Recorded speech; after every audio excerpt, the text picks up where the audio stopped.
Welcome to my philosopher analysis of Mortimer J. Adler. My name is Robert Randstadler, and I am a doctoral candidate with Liberty University.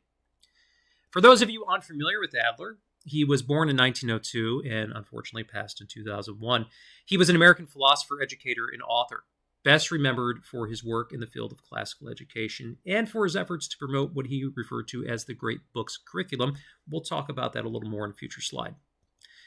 He was born in New York City to a family of non-observant Jewish immigrants. Later in life, however, he discovered the works of St. Thomas Aquinas and converted to Catholicism.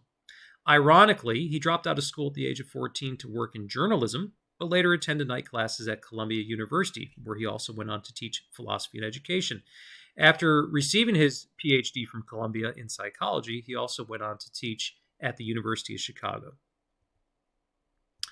Adler was greatly influenced by Platonic idealism and the works of Aquinas, who promoted the idea of realism.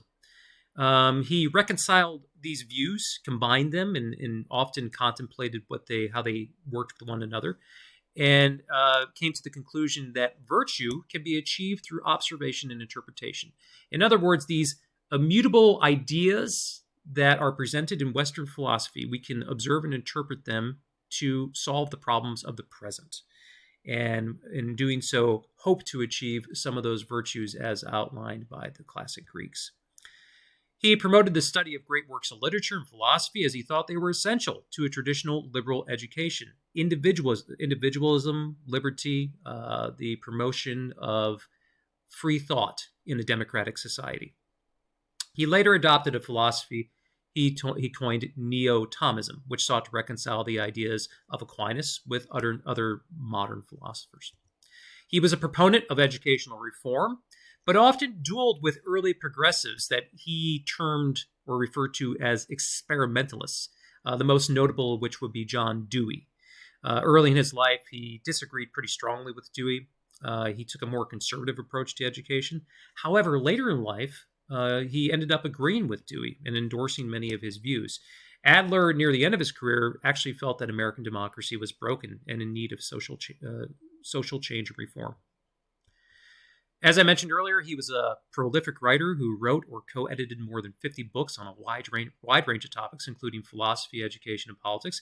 He even developed his own philosophical system, which he called the Philosophy of Common Sense. He co-founded the Great Books Foundation, which was an organization dedicated to promoting the study of classic literature in schools and universities. He later wrote the Paideia Proposal in 1982 and founded the Paideia Program for K-12 reform. A lot of his initial interests were in the field of private and sectarian education, but later he projected these ideas and extended them to public education. The Paideia Proposal and the subsequent Paideia Program were a reform effort for public education.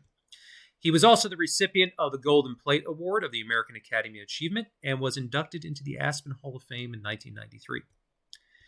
If there's any criticism to Adler, it's that in his initial career, the initial years of his career, he emphasized more of a common cultural heritage. This idea that only certain students who have possessed an innate intelligence or the requisite skills and aptitudes could benefit from his style of learning. But later in life, he became more open to the ideas of diversity and multiculturalism in education.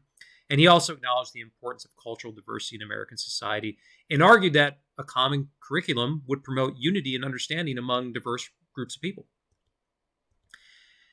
Adler is widely regarded as a classicist and a champion of perennial learning. Most historians and experts in today's literature refer to him as a classicist or an advocate of perennial education.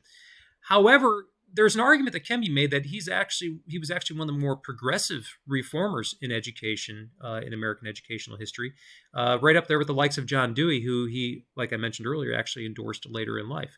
Adler always evolved over his career, and his views evolved as well. But again, a credible argument can be made that even from the outset, he was looking to change the status quo, which in itself is progressive in nature. This impacted multiple facets of education through the promoting of traditional liberal learning and with the aim of producing well-rounded citizens who could repair democracy.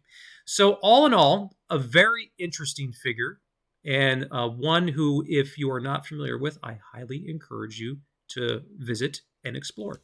Thank you and have a wonderful day.